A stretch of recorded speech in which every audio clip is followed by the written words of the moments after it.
Alright, so today I was playing around with something that I was kind of working on with last night, just like some kind of random idea.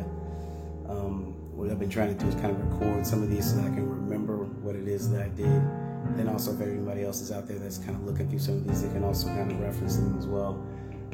Today I was working in Ableton.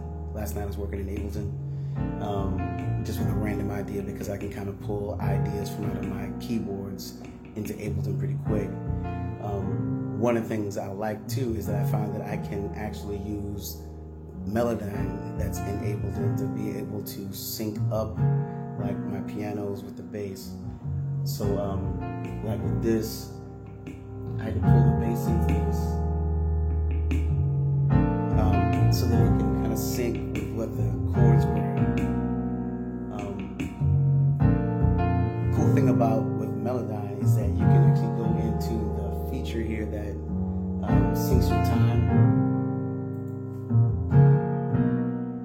And I know that you can't really see it that well, but it's actually in your select grooves. If you select the groove, you can change it to, like, what I like to do is 30-second notes. With 30-second notes, you can still kind of get a good feel and sync them up. Also, you can make the intensity just like a little bit less than 100%. Most of the time, a good area is about like 80-90%. It still makes it sound natural. So that was kind of cool to see. I did that for, this is the bass part, using Melodyne, and then I did the same thing for the keys to kind of sync them up together.